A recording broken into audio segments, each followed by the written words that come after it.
যে মাননীয় মুখ্যমন্ত্রী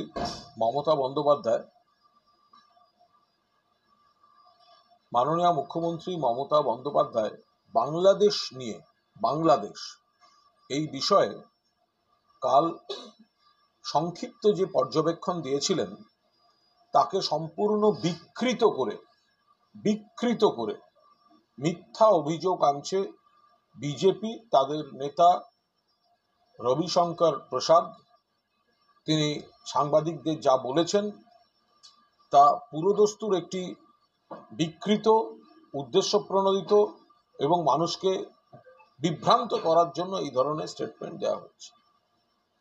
মমতা বন্দ্যোপাধ্যায় বাংলাদেশের চলতি পরিস্থিতি নিয়ে পরিষ্কার বলে দেন যে এটা আন্তর্জাতিক বিষয়, এটা তিনি কোনো কথা বলবেন না, এটা কেন্দ্রীয় সরকারের বলার বিষয়। এর সঙ্গে মমতা বন্দ্যোপাধ্যায় তিনি বলেছিলেন যে যদি কেউ বিপদে পড়ে আশ্রয় দিতে বাংলা প্রস্তুত। তার এই বক্তব্যটি রাষ্ট্রসংঘের নীতির সঙ্গে সামঞ্জস্যপূর্ণ এবং মানবিকতার উপর দাঁড়িয়ে।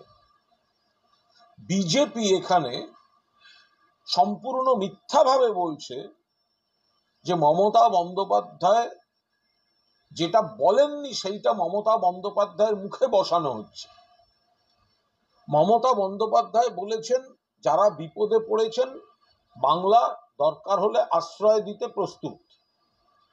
তার মানে এই নয় যে বাংলা সরাসরি কাউকে ডাকবে, কারণ সীমান্তটা বিএসএফ দেখে, সীমান্তটা কেন্দ্রীয় সরকার দেখে।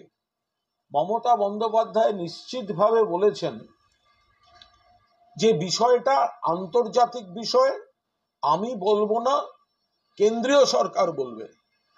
কিন্তু যদি কোনো মানুষ বিপদে পড়ে আসেন বাংলা আশ্রয় দিতে প্রস্তুত। আসবেন কি করে? তাহলে তো কেন্দ্রীয় সরকারকে ছাড়পত্রটা দিতে হবে, সেই জায়গাটা তো বুঝেই নিতে হবে। পশ্চিমবঙ্গ সরকার চাইলে তো বাংলাদেশ থেকে নিতে পারেন না, তাহলে মিথ্যা কথা বলছেন কেন রবিশঙ্কর প্রসাদরা? বিষয়টা হচ্ছে যদি কাউকে কেন্দ্রীয় সরকার এদিকে আসার অনুমতি দেন, বিএসএফ যদি বৈধভাবে ছাড়পত্র দেয়, তাহলে বাংলাদেশের প্রতিবেশী হচ্ছে পশ্চিমবঙ্গ। পশ্চিমবঙ্গ তাদের পরম্পরা বজায় রেখে, রাষ্ট্রসংঘের নীতির সঙ্গে সামঞ্জস্য রেখে, মানবিকতার খাতিরে যারা বিপদে পড়েছে তাদের আশ্রয় দিতে প্রস্তুত। কিন্তু তার মূল দায়িত্বটা তো কেন্দ্রীয় সরকারের। সীমান্তটা বিএসএফ দেখে, কেন্দ্রীয় স্বরাষ্ট্র মন্ত্রক দেখেন। ফলে এটা খুব স্বাভাবিক ব্যাপার, ওনারা বিষয়টা বিকৃত করছেন। সীমানাটা আমরা দেখি না, রাজ্য সরকার দেখে না। রাজ্য সরকার যদি মনে করে বাংলাদেশ থেকে 5 জনকে আমি আশ্রয় দেবো, এটা রাজ্য সরকার পারে না। বাংলাদেশে বিপদে পড়া লোককে সীমান্ত পার হতে দেব, ভারতে আসতে দেব, এই সিদ্ধান্তটা কেন্দ্রীয় সরকারের। আর ভারতে আসার পর যেহেতু পশ্চিমবঙ্গ প্রতিবেশী পাশেই, সেক্ষেত্রে মমতা বন্দ্যোপাধ্যায় বলেছেন আমরা প্রস্তুত। 2, এটা গেল একটা পয়েন্ট। দুটো পয়েন্ট আছে, এটা গেল একটা পয়েন্ট যে এখানে মূলত কেন্দ্রীয় সরকারকে আগে বিপদে পড়া লোকদের আসতে দিতে হবে। আর যদি তারা আসতে দেন, সেখানেও মমতা বন্দ্যোপাধ্যায় কিছু বলছেন না, ওটা কেন্দ্রের সিদ্ধান্ত, সেক্ষেত্রে বাংলা প্রস্তুত। 2, এর সঙ্গে সিএ এনআরসি মিশিয়ে মিথ্যাচার করছেন রবিশঙ্কর প্রসাদরা। বাংলা তৃণমূলের যা নীতি, মমতা বন্দ্যোপাধ্যায়ের যা নীতি, এই নীতিটা হচ্ছে সাম্প্রদায়িক সম্প্রীতির নীতি, সংহতি, ঐক্য, সম্প্রীতি। ওনারা সিএ এনআরসি করছেন ধর্মের ভিত্তিতে। আর মমতা বন্দ্যোপাধ্যায় যেটা বলেছেন যে কেউ বিপদে পড়লে আশ্রয়, তার সঙ্গে ধর্মের কোনো সম্পর্ক নেই। বাংলাদেশে এখন যে ইস্যুতে, যে পরিস্থিতিটা চলছে, সেখানে ধর্মের বিভাজনের বিষয় নেই। আর বিজেপি কিন্তু এই ধর্মের বিভাজনের ভেদাভেদের নীতিতে বিশ্বাস করে। বিজেপি এটা গুলিয়ে দিতে চাইছে। মমতা বন্দ্যোপাধ্যায় ধর্মের কথা বলেননি। বাংলাদেশে এখন যেটা হচ্ছে তার সঙ্গে ধর্মের ভেদাভেদের সম্পর্ক নেই। তাছাড়া আমাদের অনেক ভারতবর্ষের পড়ুয়া ওখানে আছেন, তাদের আনতে হবে। ওখানে কাজ করতে গেছেন, চাকরি করতে গেছেন, বিপদে পড়েছেন, সংঘর্ষের মধ্যে বা জটিল পরিস্থিতির মধ্যে, তাদের আশ্রয় দিতে হবে। এই কর্তব্যগুলো পালন করার একটা জায়গা রয়েছে, কিন্তু সেটা কেন্দ্রীয় সরকারের দায়িত্ব। কারণ এটা আন্তর্জাতিক বিষয়, সেটা তো মমতা বন্দ্যোপাধ্যায় পরিষ্কার বলেছেন, আমি বলবো না কেন্দ্রের। কিন্তু যদি কেউ বিপদে পড়ে বাংলা আশ্রয় দিতে তৈরি। অর্থাৎ কেন্দ্রীয় সরকার যদি মনে করেন, কেন্দ্র যদি নীতি নেয় যে যারা বিপদে পড়েছেন তাদেরকে সীমান্ত পার হতে দেবেন, তাহলে পশ্চিমবঙ্গ মানবিকতা দেখিয়ে তাদের বিপদের দিনে আশ্রয় দিতে তৈরি। এর সঙ্গে ধর্মের কোনো সম্পর্ক নেই। কারণ যারা পড়তে গেছেন, যারা ব্যবসার কাজে গেছেন, যারা কর্মসূত্রে ওখানে রয়েছেন, ধর্ম, সব ধর্মের লোক থাকতে পারেন। মমতা বন্দ্যোপাধ্যায় ধর্ম নিয়ে কোনো কথা বলেননি। এই দুটো পয়েন্টে সম্পূর্ণ মিথ্যাচার করছে বিজেপি, বিভ্রান্তি তৈরি করছে। আমরা খুব স্পষ্টভাবে সর্বভারতীয় তৃণমূল কংগ্রেসের পক্ষ থেকে বিজেপির এই বিকৃত বক্তব্য তৈরি করে বিভ্রান্তি তৈরি করা, মিথ্যা অভিযোগ করা, মিথ্যাচার, আমরা এর তীব্র নিন্দা করছি এবং খুব স্পষ্টভাবে আমাদের নীতিটা আমরা আরেকবার জানিয়ে দিলাম।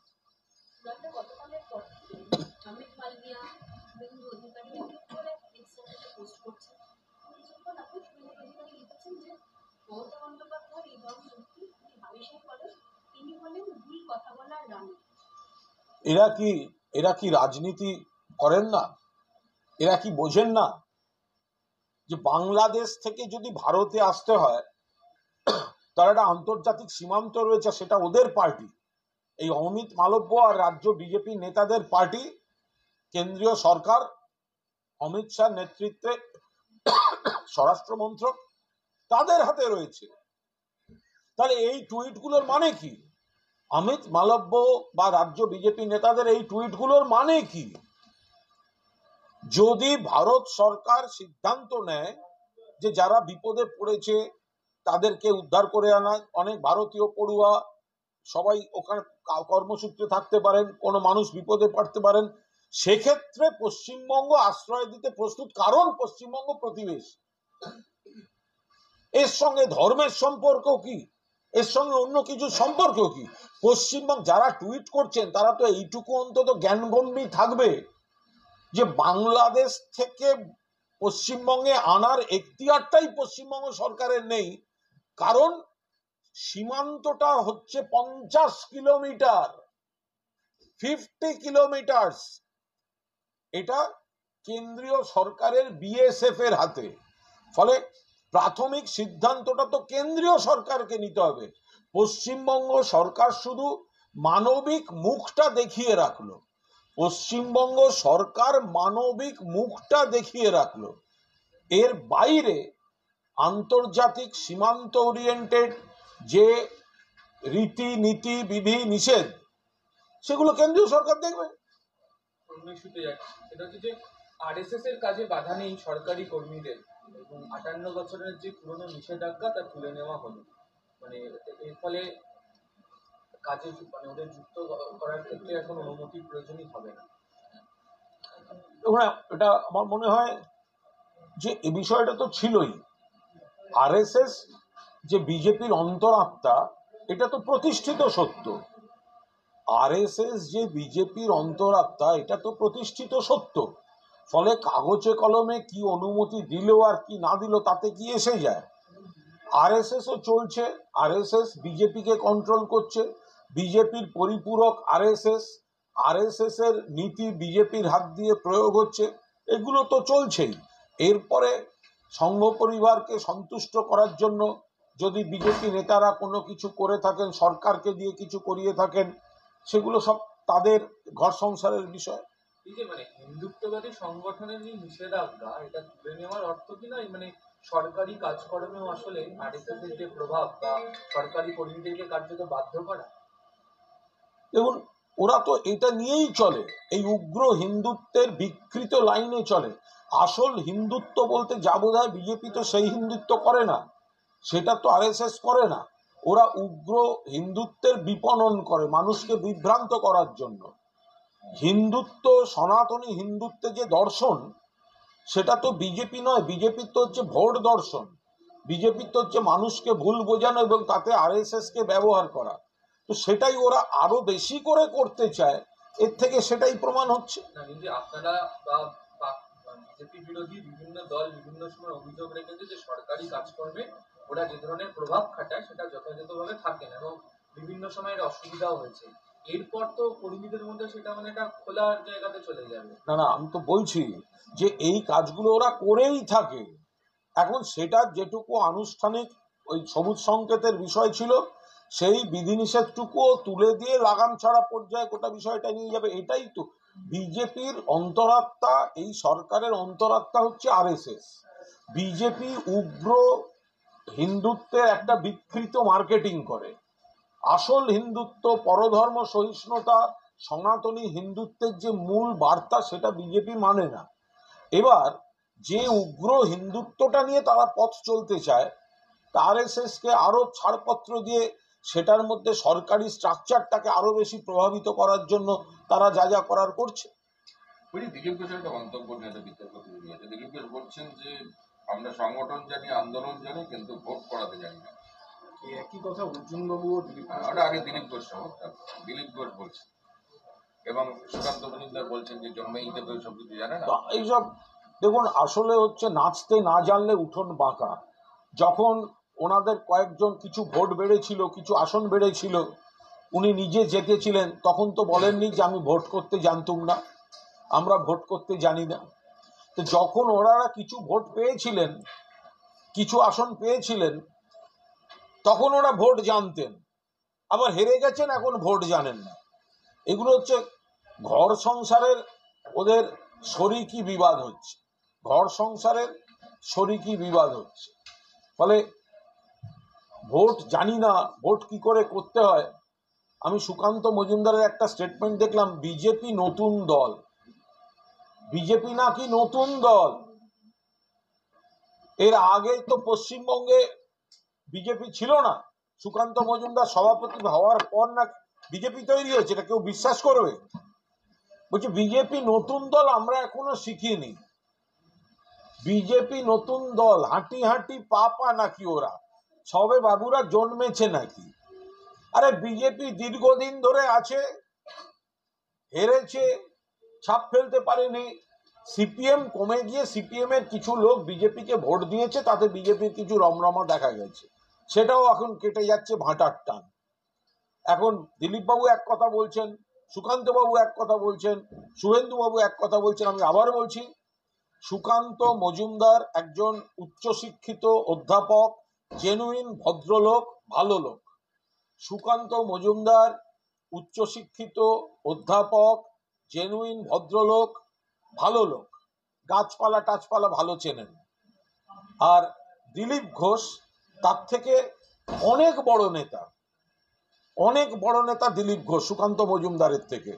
আর এদের থেকেও শুভেন্দু অধিকারীর সঙ্গে আমাদের নিশ্চয়ই মতের পার্থক্য আছে, ও আমাদের সঙ্গে বিশ্বাসঘাতকতা করে গেছে। কিন্তু মমতা বন্দ্যোপাধ্যায়ের নেতৃত্বাধীন তৃণমূল কংগ্রেসে বেড়ে ওঠা, এখানে শাখা সংগঠন সামলানো, সাংসদ, মন্ত্রিসভায় থেকে অভিজ্ঞতা, বড় স্প্যানে কাজ করা, ফলে এদের থেকে শুভেন্দু অধিকারী এইসব অভিজ্ঞতার প্রশ্নে অনেকটা এগিয়ে। এখন এই যে ডুবেছে বিজেপিটা, এখন এই দিলীপ বাবু বনাম শুভেন্দু বাবু বনাম সুকান্ত বাবু এইসব সব নানা রকম বিশেষজ্ঞদের মতামত চলছে। আসল কথা হচ্ছে বিজেপির রাজ্য নেতৃত্ব, এদের উপাদানটা হচ্ছে চচ্চড়ি রাঁধার উপাদান, তাই দিয়ে কি কখনো বিরিয়ানি হয়? অর্জুন সিংকে আজ দিলীপ বাবুকে সাপোর্ট করছে। কিন্তু আবার বললাম, ওনাদের ঘরোয়া শরিকি গন্ডগোল চলছে। যখন কেউ জিতেছেন, যখন কেউ কিছু ভোট পেয়েছেন, তখন কেউ বলেননি আমরা ভোট বুঝি না, আমরা ইয়ে করি, আমরা শুধুমাত্র আমরা ভোট করতে জানি না, হেরে গেছি। এগুলো কেউ কখনো বলেছেন? আচ্ছা, বিজেপি তো তৃণমূলের থেকে অনেককে নিয়ে গেল, তারা নাকি সব ভোট টোট জানতো বলেই তো নিয়ে গেছিল। তাহলে কি কোচিং ক্লাসটা ঠিক মতো হয়নি? 21-21-এর সময় যে তারপরেও আগে পরে তৃণমূলের অনেক জনপ্রতিনিধি, মন্ত্রী, অমুক তমুক চার্টার্ড ফ্লাইটে করে অনেককে যে নিয়ে গেল, তো তারা তো সব ভোট টোট জিতে জিতে আসা। তো তাহলে কি কোচিং ক্লাস ঠিক মতো হয়নি? মানে কি বিজেপিতে কি ভালো মানে ভালো টিচার নেই? বুঝলাম, ভালো পড়ুয়াও নেই বিজেপিতে, যে লোকজন বাইরে থেকে এনেও তারা ছাত্রকে মানুষ করতে পারে না। এগুলো আসলে সব নাচতে না জানলে উঠোন বাঁকা, এগুলো সব নিজেদের এক একজন যারা হেরেছেন তাদের পরাজিতের আর্তনাদের যুক্তি। আপনি বলছেন শুভেন্দু ওপরে, তারপর দিলীপ ঘোষ, তারপর সুকান্ত মজুমদার হচ্ছেন অত্যন্ত শিক্ষিত, অত্যন্ত ভদ্রলোক, এবং যে কোনো গাছপালা দেখিয়ে দেবেন, যে কোনো গাছপালা দেখিয়ে দেবেন, যে কোনো গাছপালা দেখিয়ে দেবেন, বন জঙ্গল দেখিয়ে দেবেন, সুকান্ত মজুমদার বলে দেবেন কোনটা কোন গাছ, কোন উদ্ভিদ। অত্যন্ত ভালো মানুষ। তার থেকে দিলীপ ঘোষ মাঠে ঘাটে ঘুরে নানা রকম বিতর্কিত কথাবার্তা বলে কর্মীদের সঙ্গে মিশে দিলীপবাবু অনেক বড় নেতা। আর শুভেন্দুবাবু নিশ্চিতভাবে, যেহেতু মেড ইন তৃণমূল, তৃণমূলে অনেকটা দক্ষতার সঙ্গে, তৃণমূল তো একটা দক্ষ দল, তা সেখানে যদি কেউ কোনো জায়গায় থেকে থাকে তারা অনেকটা শেখার সুযোগ পায়। একটা স্প্যান, একটা বড় স্প্যানে কাজ করেছে, এটা তো অস্বীকার করার নয়, সেই জন্যই তো ওরা নিয়েছিল। তো ফলে সেই জায়গায় শুভেন্দুর সঙ্গে আমাদের মতো পার্থক্য। শুভেন্দু বিশ্বাসঘাতকতা করেছে, শুভেন্দু কুৎসা করে, শুভেন্দু আজে বাজে কথা বলে, আমরা তার জবাব দিই। কিন্তু বিজেপির অভ্যন্তরীণ সমীকরণ দেখলে শুভেন্দু নিশ্চিতভাবে ওদের মধ্যে সব থেকে বড় স্প্যানে কাজ করা, তারাও ব্যর্থ হচ্ছে। সেই কারণে এখন এই ত্রিভুজের মারামারি চলছে। সুকান্ত মজুমদার মানুষ হিসেবে 10-এর মধ্যে 9, আর নেতা হিসেবে 10-এর মধ্যে 2। দিলীপ ঘোষ মানুষ হিসেবে 10-এর মধ্যে 9, আর নেতার হিসেবে 10-এর মধ্যে 7। আর শুভেন্দু অধিকারী মানুষ হিসেবে 10-এর মধ্যে 4, আর নেতা হিসেবে ওদের মধ্যে 10-এর মধ্যে 9। রিপিট করলে অন্য হিসেবে হয়ে যাবে।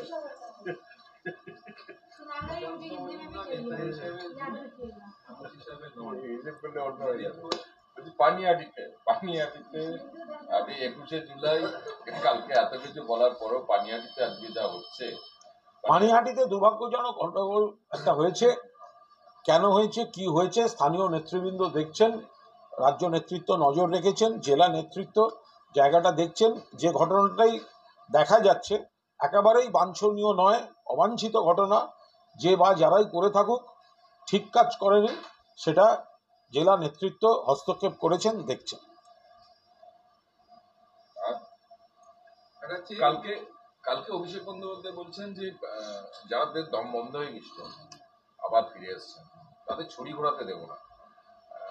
এইটা নিয়ে কি বলবেন? মানে এমন অনেক নেতা আছেন, মুকুল রয়েছেন, ছোটরাজি। কিছুই বলবো না, তার কারণ হচ্ছে আমাদের সর্বভারতীয় সাধারণ সম্পাদক অভিষেক বন্দ্যোপাধ্যায়, আমরা মমতা বন্দ্যোপাধ্যায়ের নেতৃত্বে, অভিষেক বন্দ্যোপাধ্যায়ের সেনাপতিত্বে আমরা দলের কর্মী। তো ফলে নেতা যেখানে একটা গাইডলাইন ঠিক করে দিচ্ছেন, একটা নীতিগত অবস্থান ঘোষণা করছেন, তো সেটাই দলের লাইন, সেখানে আমাদের আলাদা করে কারোর কোনো বক্তব্য নেই। আপনি যার বাড়িতে মানে গিয়েছিলেন, মানে দূত হিসেবে গিয়েছিলেন বা জন্মদিন পালন করতে গিয়েছিলেন, তার ফেরাটা সংকট হয়ে যাবে? বা কালকে তো ফিরলে না, কালকে ফিরবে এটা কবে কোথায় ঠিক হয়েছিল? কালকে ফিরবে এটা তো কোনোদিন কোথাও ঠিকও হয়নি। হঠাৎ একটা গুজব শুনলাম মুখ তমুক। আমি বারবার বলেছি আমি গেছি, বেশ কিছুদিন আগে গেছি, তারপর আবার ওই ওনার মানে বৈশাখীর মায়ের পারলৌকিক কাজে গেছি, সর্বশেষ শোভনদার জন্মদিনের আমন্ত্রণে গেছি, এবং কারোর দূত হিসেবে যাইনি। ব্যক্তিগত সম্পর্ক, ব্যক্তিগত সৌজন্যে গেছি।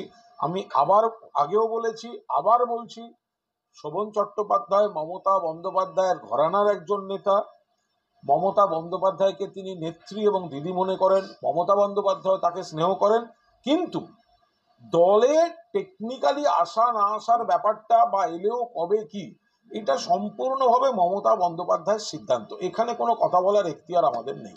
বলছি যে গত 7 বছরে নাকি নিটের কোনো প্রশ্ন লিকের ঘটনাই ঘটেনি। কেন্দ্রীয় শিক্ষামন্ত্রী কেন্দ্রীয় শিক্ষামন্ত্রী ধর্মেন্দ্র প্রধান তিনি পার্লামেন্টে দাঁড়িয়ে বলছেন নিটে প্রশ্ন ফাঁসের ঘটনা ঘটেনি। মানে এই তো ঘোড়ায় হাসবে এবার। মানে কেন্দ্রীয় সরকার ভারতবর্ষের বৃহত্তম পরীক্ষা কেলেঙ্কারি, যেটা সুপ্রিম কোর্ট অব্দি গেল, একের পর এক গ্রেফতার হচ্ছে, আসল লোকেদের আড়াল করে রাখা হয়েছে, আমরা তাদের গ্রেফতার দাবি করছি। আর যেটা সারা দেশের সামনে চলে এসছে, সেখানে দাঁড়িয়ে তিনি বলছেন যে না আমি করছি, আমার 7 বছরে কোনো পরীক্ষা হয়নি। এটা তো মানে সংসদে দাঁড়িয়ে যদি এই ধরনের সম্পূর্ণ বিভ্রান্তিকর বিবৃতি দেওয়া হয়, এটা তো অত্যন্ত দুর্ভাগ্যজনক। আমাদের সাংসদরা প্রতিবাদ করেছে।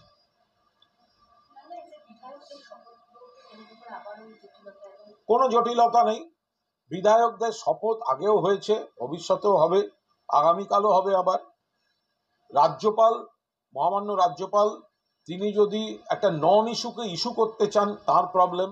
রাজ্যপালকে নিয়ম মেনে সৌজন্য দেখিয়ে যা চিঠি দেয়ার পরিষদীয় দফতর, স্পিকার তারা জানিয়ে দিয়েছেন। রাজ্যপালের উচিত ছিল অনুমোদন দিয়ে দেওয়া। তিনি যদি না দিয়ে জটিলতা তৈরি করতে চান তো তিনি করবেন, আর বাকিটা টিভিতে আর কাগজ খুলে দেখে নেবেন। শপথ যাদের ছিল শপথ হয়ে গেছে।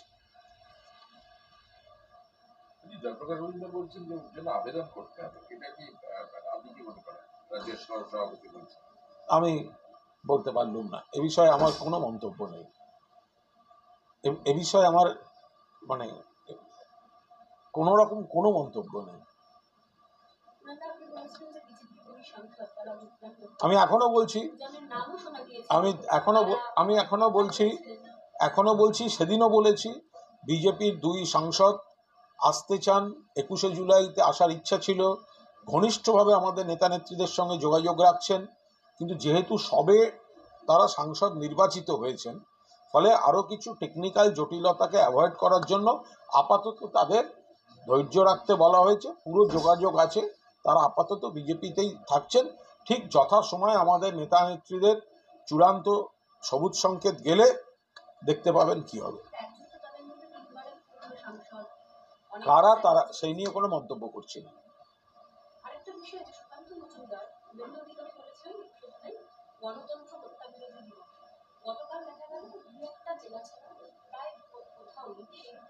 আমরা তো লক্ষ্য করছি বিজেপির মধ্যে একটা অভ্যন্তরীণ ভয়ঙ্কর পড়ে গেছে, মানে একটা ভয়ঙ্কর গোষ্ঠীদ্বন্দ্ব চলছে। যে এর আগেও বিরোধী দলনেতা যে ধর্ণা ডেকেছেন, সেখানে দিলীপ ঘোষ, সুকান্ত মজুমদারকে দেখা যায়নি। এরপরে বিরোধী দলনেতা 21শে জুলাইকে সামনে রেখে বললেন পাল্টা প্রোগ্রাম করবেন। ওটা কোনো অবস্থায় কোনো সুস্থ রাজনৈতিক দলের করা উচিত নয়। সবাই জানে 21শে জুলাই তৃণমূলের শহীদ তর্পণ। তো বিরোধী দলনেতা সেই যে ডাক, সেটাকে আবার অনুমোদন করলেন না তাদের রাজ্য সভাপতি সুকান্ত মজুমদার, এবং কাল সেই অর্থে কোথাও কিছু দেখাও গেল না।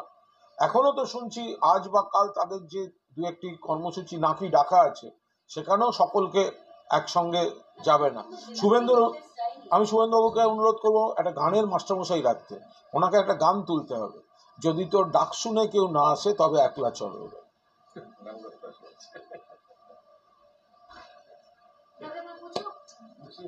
पूछिए। सुप्रीम कोर्ट का एक वर्डिक्ट आया है कि फूड शॉप में नेम प्लेट नहीं लगाने के लिए फिलहाल रोक लगा दी गई है, इसे कैसे देखते हैं? मेरा पास कोई इंफॉर्मेशन नहीं, मेरा कोई कमेंट नहीं। यूपी, उत्तराखंड और मध्य प्रदेश के लिए ये आया है कि कावड़ रूट जो है सावन का, वहाँ पे जो भी फूड स्टॉल है उसमें नेम प्लेट आप लगाने के लिए मजबूर नहीं कर सकते। देखिए, सुप्रीम कोर्ट का राय है, सुप्रीम कोर्ट का ऑर्डर है, वो पूरा जुडिशियल एक ऑर्डर है, उसके ऊपर कोई कमेंट हम अभी इसी वक्त नहीं करेंगे। क्योंकि महुआ मोइत्रा ने जो है आपकी ही पार्टी के सांसद ने सुप्रीम कोर्ट में मूव भी किया था कि ये फैसला गलत था, इस पर पर रोक लगानी चाहिए, उसके कुछ देर बाद ही रोक लग गई। इसके बारे में डिटेल में प्रॉपरली महुआ मोहित्र ही बोल सकते हैं। तब देखा जा रहा है कि कुणाल घोष पिछले कुछ दिनों से शुभेंदु अधिकारी की काफी तारीफ कर रहे हैं बीजेपी में एक नेता के तौर पे, क्या वजह है? मैं तारीफ किधर किया? वो तो हमारा पार्टी से शुभेंदु अधिकारी हमारा पार्टी से बिट्रे करके उधर चला गया, और वो हमारा ममता दीदी, अभिषेक और लीडरशिप को बहुत बुरी लैंग्वेज में वो अटैक करते हैं, और मैं भी उसके जवाब देता हूं। तो वो तो हमारा विरोध है, वो तो चलेंगे, लेकिन रही भाजपा का इनर पार्टी मैटर्स, ये आपको मानना पड़ेगा। सुकांत मजुमदार जी एक एडुकेटेड जेंटलमैन है, प्रोफेसर है, वो बोटानी क्या, ये क्या पेड़ है, वो क्या पेड़ है, ये वो सब पहचानता है। लेकिन उससे बड़ा लीडर है दिलीप घोष। दिलीप बाबू का एक एक्सेप्टेंस है भाजपा में। मैं पूरा भाजपा का अंदर का बात बोल रहा हूं, और उससे बड़ा स्पैन में एक्सपीरियंस्ड लीडर है शुभेंदु अधिकारी, क्योंकि वो जब तृणमूल में थे, कभी एमपी, कभी एमएलए, कभी मिनिस्टर, उसका एक कभी ऑर्गेनाइजेशन में वो एक एक्सपीरियंस उसका ज्यादा है। तो इसीलिए मैं, ये भाजपा का अंदर का मैटर है। मैं, अगर आप जनरल पॉलिटिक्स में देखेंगे तो शुभेंदु अधिकारी का लीडरशिप में तो भाजपा हार रहा है, हम लोग का बैटल चल रहा है। लेकिन आप भाजपा का अंदर का बात बोलिए तो वहां पर तो शुभेंदु वो दिलीप बाबू और सुकांत बाबू से ज्यादा एक्सपीरियंस्ड है, मैंने ये बोला। और वहां पर एक ट्रायो लड़ रहा है, शुभेंदु लड़ रहा है, सुकांत बाबू लड़ रहा है, दिलीप बाबू लड़ रहा है, उसका अंदर में एक ग्रुपिज्म चल रहा है। धर्मेंद्र प्रधान ने आज पार्लियामेंट में एक स्पीच दी जिसमें नीट को लेकर उन्होंने कहा कि इस तरह देखिए, ये तो पूरा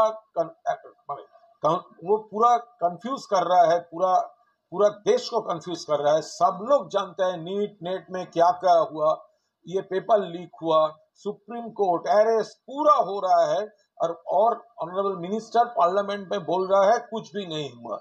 ये तो पूरा कंडेम करना चाहिए उनका ये एटीट्यूड को। वो सदन में खड़ा होकर वो मिसलीड कर रहा है पूरा कंट्री को। तब बांग्लादेश इशू पर लेकर बीजेपी जैसे कह रही है कि पहली बात तो ममता बनर्जी का अख्तियार ही नहीं ऐसा कुछ कहने का, और दूसरा कि जब सीए हुआ था तब यही, देखिए सीए ये बांग्लादेश इशू में ये भाजपा ममता दीदी को जो स्टेटमेंट है वो डिस्टॉर्ट कर रहा है और फॉल्स एलिगेशन दे रहे हैं। ममता दीदी पहले ये बोली थी ये इंटरनेशनल इशू है, वो कुछ नहीं बोलेंगे, जो बोलना है सेंट्रल गवर्नमेंट बोलेगा।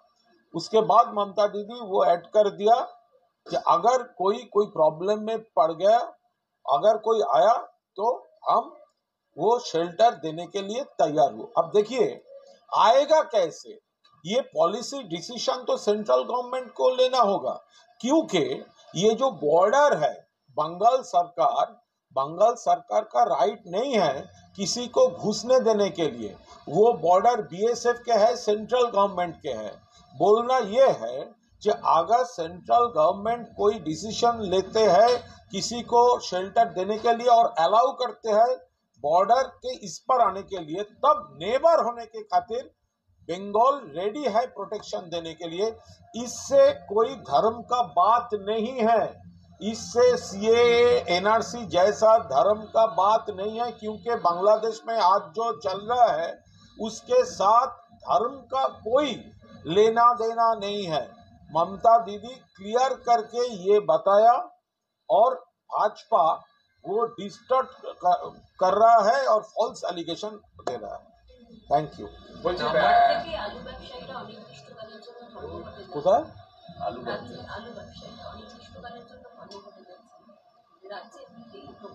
বলতে হবে না, এটা খোঁজ নিয়ে বলতে হবে, ইস্যুটা দেখে বলতে হবে, আলোচনা কিছু চলছে কিনা তাদের সঙ্গে।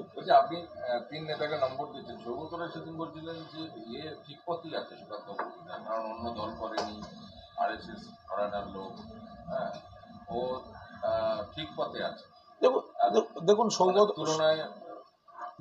দেখুন, সৌগতদা যথেষ্ট মানে মানে সিনিয়র লোক, এবং সৌগতদা যতগুলি দল করেছেন তাতে ওনার অভিজ্ঞতা অনেক বেশি। ফলে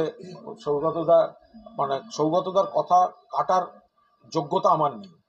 কিন্তু মানে হ্যাঁ, স্বাভাবিক, উনি তরুণ বয়সে, উনি একটা সময় কংগ্রেসে ছিলেন, কত কম বয়সে চরণ সিং এর মিনিস্ট্রির মন্ত্রী হয়েছিলেন, তারপরে আবার কংগ্রেসে এসেছিলেন, তারপরে আবার প্রিয়দার সঙ্গে ওই কংগ্রেস ছেড়েছিলেন, তারপরে কংগ্রেসে এসেছিলেন, তারপর তৃণমূল জন্মের পর মমতা বন্দ্যোপাধ্যায়ের বিরুদ্ধে ভোটে লড়েছিলেন, তারপরে আবার তৃণমূলে এসেছিলেন। ফলে ওনার যে অভিজ্ঞতা, সে বিষয়ে কোনো বলার যোগ্যতাই আমার নেই। মানে আমার সৌগত রায় পায়ের কাছে বসে রাজনীতির কথা শুনতে চাই আমি। ওনার মুখের কথা হচ্ছে প্রবচন। কিন্তু আমি শুধু বলতে চাইছি যে ওই যে সুকান্তবাবু ভদ্র, সুকান্তবাবু শুনেছিলাম মাঝখানে যেন ওয়েব কুপার সঙ্গে, ওটা আমাদের অধ্যাপক নেতারা বলতে পারবে, যে ওনার সঙ্গে বোধহয় তৃণমূলের একটা অধ্যাপক শাখার কি সব একটা নারীর টান তৈরি হয়েছিল। কিন্তু সুকান্তবাবু শিক্ষিত অধ্যাপক, জেনুইন ভালো মানুষ, এ ব্যাপারে আমার কোনো সন্দেহ নেই যেটুকু শুনি। কিন্তু তার সঙ্গে একটা সংগঠনকে লিডারশিপ দেয়া, একটা করা, মানে একটা দলকে নির্বাচনে সফল করা, সংগঠন করা, সকলকে এক হয়ে চলা, ভালো মানুষ এবং ভালো নেতা, এটা তো সব সময় এক হয় না। ফলে আমি সামান্য একজন সাংবাদিক, যেহেতু সাংবাদিকতা করি, অনেকদিন ধরে দেখেছি, এবং কিছু রাজনৈতিক যেটুকু অভিজ্ঞতা আছে তাই দিয়ে আমি ওইভাবে মূল্যায়ন করেছি। কিন্তু সৌগতদা নমস্কার। শেষ